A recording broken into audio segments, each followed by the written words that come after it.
Jeffrey Sachs was asked about, he did a panel over the weekend. I want to play this because I think this sums it up perfectly.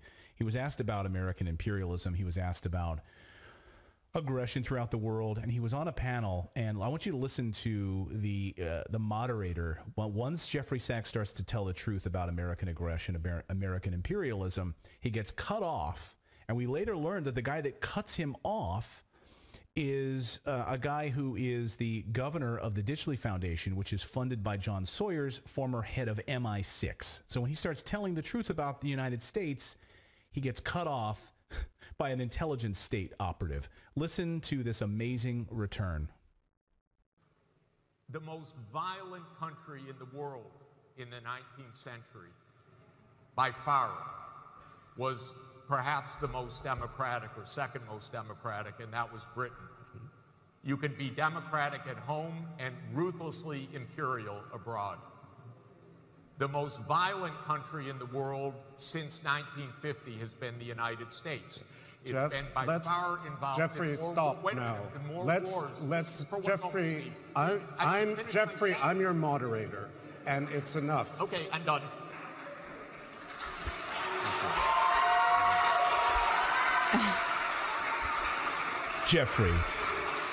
Jeffrey, I'm your moderator. Please stop telling the truth. Once he starts telling that the United States is the bloodiest, is the most violent regime in the world, he gets cut off by a former, a deep state intelligence operative. This is Nahum's 3-1. Woe to the bloody city. It is all full of lies and robbery. The prey departeth not. Shalom Akim, Kahala Yahweh, Bashem Elshai, Bashem Rakapardash. Double honors my teachers, the apostles and elders of Great Millstone. Peace and mercy to the elect, with the house of David reborn again in this generation. And Shalom to the 130 Yasharallah, who today are known as the Negroes, Latinos, and Native Americans, who before losing our true heritage, we were known as, and still are, the true Hebrew Israelites of the Holy Bible. In today's lesson, we're going to talk about the ruthlessness of not only America, but of the Edomites. Right? When I say Edomites, I'm talking about the biblical name for the Caucasian race. Okay, because it's been revealed for many decades now that the Caucasians go back to an ancient bloodline, which goes all the way back to Esau, who was the evil twin brother, fraternal twins, not biological twins, I guess you could say, right? They didn't look alike, but a fraternal twin of Jacob. Okay, so you have Jacob and Esau of the Bible. You can read about them in Genesis 25 and 25, right? Because contrary to popular belief, the Bible itself is about these people. Okay, many people believe that the Bible is about so-called Jesus Christ, the Messiah. Well, he definitely plays a big part of it, but he's not the main character. The main character is basically this man here, Jacob, and those people who he comes from, and also those people who descend from him, those being us, the Negroes, Latinos, and Native Americans, or as the Bible refers to us, the Israelites. Okay, you see, in going through history, us Israelites have had to pay for breaking the covenant, the contract we made with the Lord, right? That we would basically follow the Lord's laws and commandments, right? But unfortunately, we didn't do that, right? We basically started to worship other gods. We went away, and we failed to keep up our part of the contract. So now, all the curses you now see upon our people today, from the absolute poverty on nation-wise, right? We have no self-determination. We're not sovereigns, even in our supposed own lands like Mexico or El Salvador, Jamaica, all these other places, right? We are not the leaders of our destiny, not in this world at least, right? That we face many problems in the households, right? From rebellious wife, harlots of of daughters, and ultimately our sons being led away to wickedness, right? Our nationality has also been stripped from us. Now all this has come upon us, Israelites, because of the curses that are upon us, right?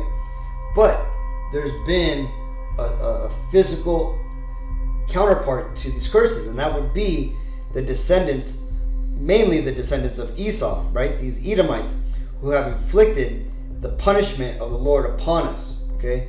Because when you get into Esau and the Edomites, they're likened onto a hammer of the earth, right? There's a scripture in the Bible that says, how is the hammer of the earth broken? That's referring to these Edomites, right? Because you see, the Lord has basically raised up these Edomites, right, to be his whipping stick upon all the nations, but primarily us Israelites on the face of the earth. And as you just heard that man say in the video at the beginning, that the most ruthless country, right, not only was it America, but also Britain before that.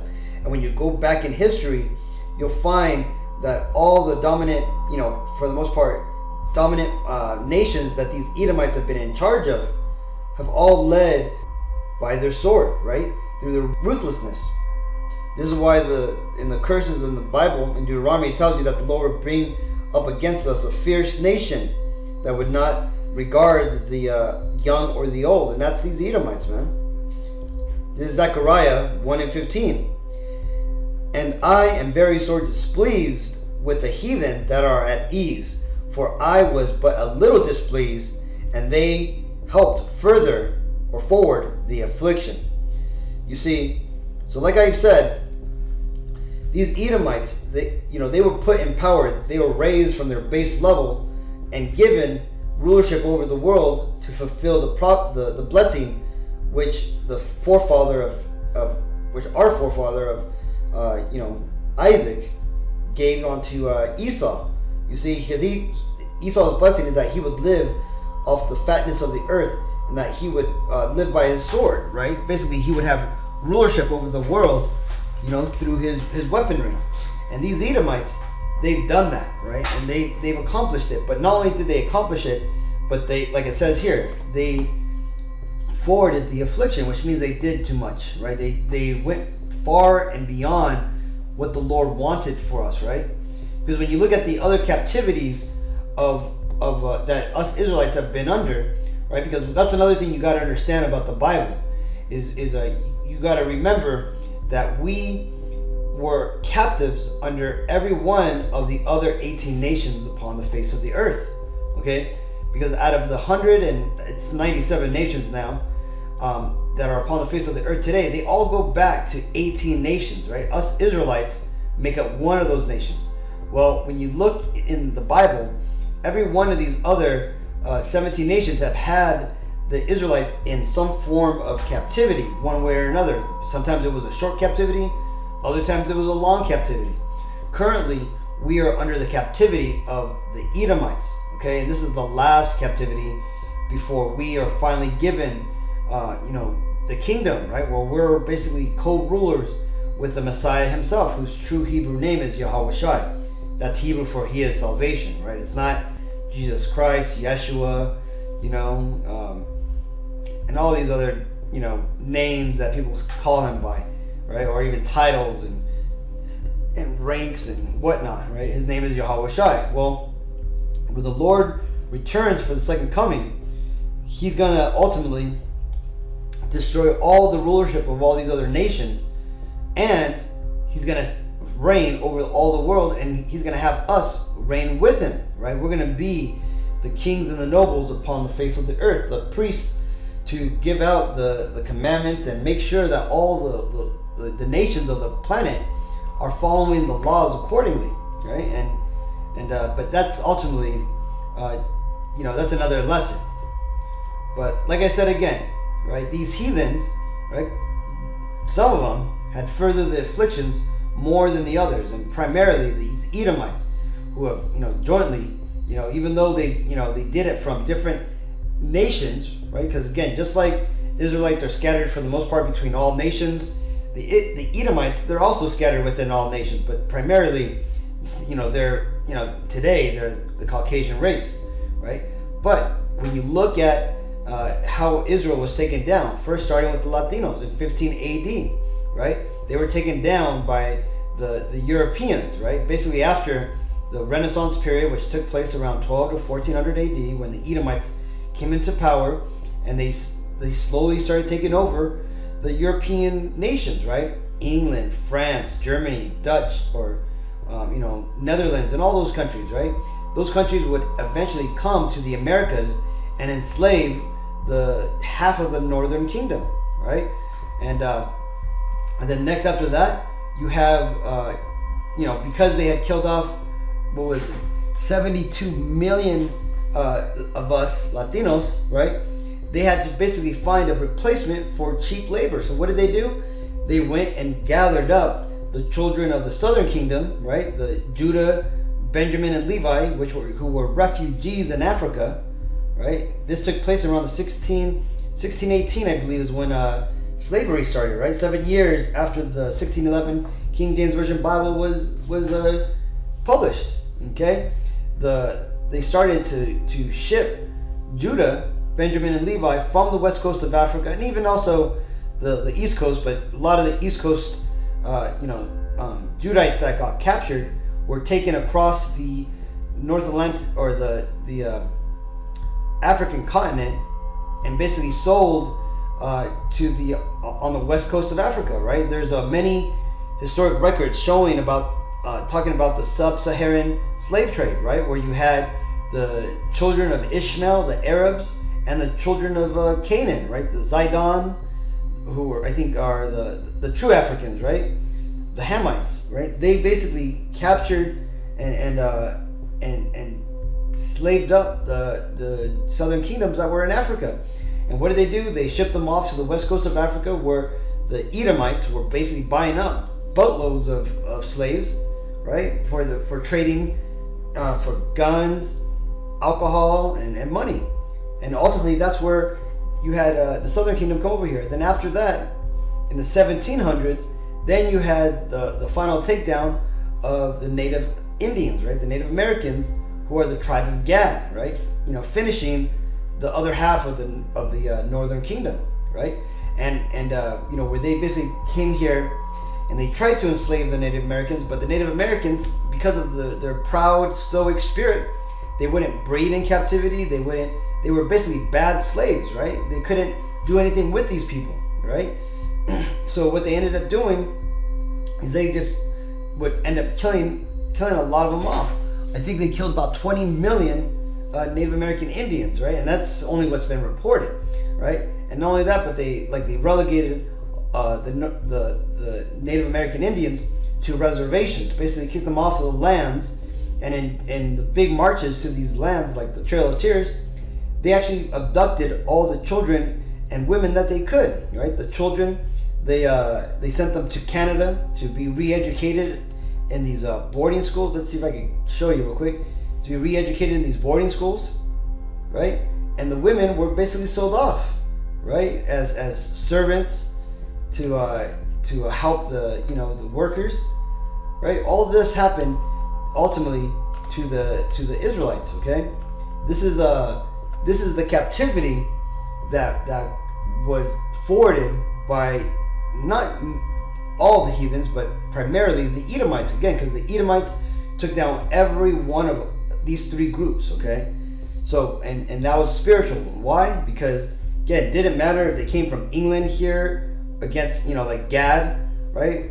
Or they came from Europe when they came against the Latinos, or if they came from, again, England when they came for Judah, right? The thing is they were all Edomites, right? Now, again, there was mixed people within them, right? A lot of times it was there was Israelites from different nationalities that were mingled amongst the captives, but far in between, it was the Edomites who led the slave trades or the conquering of the people, right? For example, you had Amalek, who was responsible for the finding of the Americas, right? And not only that, but for the slave trade that started with the Latinos. And then also you had Amalek, which are again the so-called Jews that basically financed and owned and captained all the ships, or the majority of the ships, I should say, right? And they were also the majority slaveholders of Judah. Okay, so you know, I know they don't write that in your history books, but that's a fact, right? When you look into it, when you look into records, you'll find that Amalek and these Edomites had a prime role in the slavery of the Israelites. Okay, and they furthered the affliction. And how did they do that? By the massive killings off, the sexual assaults that they did upon our people, right? Buck breaking, and you know, like this image here shows, man. You know, they would hang. They would select 13, Indians to represent the 12 disciples and the Messiah, and they would take our children and they would beat them against stones. Okay, this was the cruelty of these Edomites, man. Not only that, but they also I don't think I have an image of it. Oh yeah, here it goes. You kind of see it, right? But there was something where there was a rule that if we didn't get a bell-sized portion of gold, that they could either cut off our noses or hands, right? That was part of the payment for not meeting these devils' requirements of us, supplying them with gold. You know, see, this is the wickedness of these people who came against us, right? This is 2 Thessalonians 1:6. Seeing it is a righteous thing with Yahweh to recompense tribulation to them that trouble you, right? And these Edomites, along with these other nations, man, they troubled us. They troubled us not only in our recent captivities, which you're seeing here, but also in the past, right? When we were captives under them. And not only that, but when you look upon captivity here in America, man, a lot of these other nations, they make, they basically they feed off of us, man. Just like what did the Lord say, man? There's dogs around me licking my sores. These other nations are equated to that, man. They're here making money and getting rich off of our slavery, right? Because they've come here to basically make their fortune, right? This is why a lot of these foreigners who own all these 7-Elevens, these convenience stores, these gas stations, these Chinese food stops, man, they're simply in our neighborhoods there to basically make money and to ship that home so that way they can, live lavishly, back in their homelands, right? But who are they doing that off of? Off the backs of the Israelites, okay? So now when you understand when it says, seeing it as a righteous thing with God to recompense tribulation to them that trouble you, the them is talking about the other nations, the nations who have troubled us, right? From all the past captivities to even the captivity of today, okay? This is Revelations 13:10. He that leadeth into captivity shall go into captivity. He that killeth with the sword must be killed with the sword. Here is the patience and the faith of the saints, right? And the saints is short for sanctified, and the sanctified ones would be your elect Israelites, right? Basically your 144,000, well, basically your Israelites, right? Because we are the sanctified ones. We are the ones who have been selected by the Lord to be saved. And even though 2/3 of our people are going to be destroyed because they haven't woken up and won't believe, right? They've been blinded by Babylon, right? This is ultimately talking about us, right? This is our patience and this is our faith that we're waiting for, our comeuppance, I guess you could call it, right? Our just reward for all the wickedness that we've been through, man, at the hands of these Edomites, at the hands of these other heathens, right? See, the Lord eventually is going to pay them back for what they've done, man. What does it say? He that leadeth into captivity. Now, who did that, right? Who did that? The Edomites, right? The Arabs, the true Africans, right? You had even the Asians back when what was the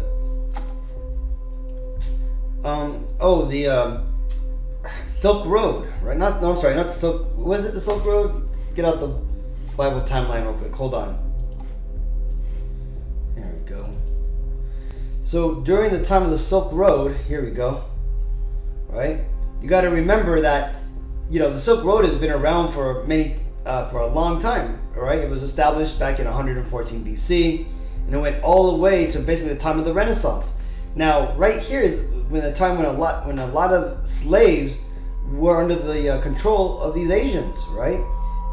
Carthage had just been destroyed, and basically Carthage was a mixture of a lot of Hamites and Israelites living together. Well, they were destroyed, and guess where those slaves went? Well, I'll tell you, right there, down. They got sold on the Silk Road, right? And that's where you get people like Spartacus, right, who went into captivity. Because why? Because they were sold through markets like this that were made available by these heathens, right? But again, I digress. The point being is that, once the Lord returns, all the other nations are going to go into captivity, some more harsh than the others, right? These Edomites are going to get it the worst because the captivity that they've had us under has been devastating to our people, right? This is Obadiah 1:15. For the day of Yahweh is near upon all the heathen. As thou hast done, it shall be done unto thee. Thy reward shall return upon thine own head. So like I said, man, all these nations who have had us in captivity in one way or the other, right? They're ultimately all going to go into captivity, okay? After the Lord comes, how is it? Let's start this, right? Let's start back here, right? Here we go. We're actually going to go through the whole bottom row, right? The New World Order is established. That's what we're living through right now. Next is going to come the implementation of the Mark of the Beast, which, by the way, it is the RFID implantable microchips for your hands and your brain, right? The Neuralink and all these other brain chip companies that are coming out right now, right? For you to follow people like Adam Abbott and the Wi-Fi guys, man, you are either blind or you're just, the Lord's not dealing with it, right? I don't want to, be any more vulgar than that, but man, it is obvious that those guys, WFI, have taken the bag, right? Here they are, I asked the other day if they were a 501c3 organization. Now they're not, but I'm pretty sure they're getting paid, by all the donations, the tithes. They're able to have matching shirts. They got flyers. They got little banners with their logo on it and everything, and it's a whole little organization, man. And those guys there, man, that are WFI, this is what they're living off of, man. They're living high off the hog and shit, man. Basically making money off of our people, right? I doubt they have actual jobs, right? That is their job, right? To be a form of entertainment to our people, it seems, okay? But again, I digress, Salaki. But again, the point of the being is that when the MOTB is initiated, after that it's going to come World War III, Armageddon, okay? And then when that takes place and the nuclear missiles are about to hit, what's going to happen? Well, the Messiah himself is going to return, Yahweh Shai, right? Who is the only begotten Son of the Most High Father, Yahweh, right? He's going to return along with all the angels. You're going to see nothing but UFOs filling the sky, plus a huge UFO, which will be, as the apostles say, the Fathership, right? And this is where you're going to see the retrieval or the saving of the one third and the 144,000 elect. All of a sudden, you're going to see all the chosen, right, the elect, be taken out of here. And why is that? Well, because they need to be taken out of here before the nuclear missiles do their job, right, and create that lake of fire, right? Well, we're going to be in space upon the chariots, Lord willing, that's us, looking down on the lake of fire, looking upon the recompense to these heathen nations. And that's when the Lord's going to eventually go around, conquer all the nations. And then after that, that's where we're going to have New Jerusalem, right? We're going to be given, us Negro, Latino, Native Americans, the 144,000 and the 1/3 of Israel, we're going to be given new bodies and basically new commandments to come down and run the world. And what are we going to do? Well, we're going to fulfill that prophecy of them that lead into captivity are going to go into captivity, right? All these 17 nations will go into captivity for 1,000 years, building up the kingdom of heaven, right? Rebuilding the earth and it from its destroyed state, right? And then after that, all of Israel shall be reborn again, and the elect are going to enforce all the laws around the world. And then after 1,000 years, that's when the other 7 or 16 nations, right? Everybody except for the Edomites are going to be set free, and they're going to be allowed to go back into their countries and live their life according to the Bible, and still, be serving the Israelites, be serving God. Okay? And then after that, well, the Edomites will eventually be no more. They're going to be wiped out completely. Okay? That's going to be the recompense to these Edomite nations. Okay? And then after that, the tree of life will be opened onto us, man. We'll be a spacefaring nation, right? A spacefaring people, and we're going to live forever. So hopefully this video was edifying, Akim. I just kind of wanted to go through that. I seen that video, and I just wanted to share it, right? To show you, man, that, it's being made manifest now that America, and not only America, but the Edomites that run America and all the Caucasians around the world, these are the bloody people, man. These are the devils and the wicked that the Bible speaks of, right? And now the scriptures are speaking, and people are seeing these Edomites for who they are, man. So till next time, I want to give all honor and glory and praises to Yahweh, Ba'Shem Yahushai, Ba'Shem Rukok Radash. Double honors my teachers, the apostles and elders of Great Millstone. Peace and mercy to the elect. Shalom.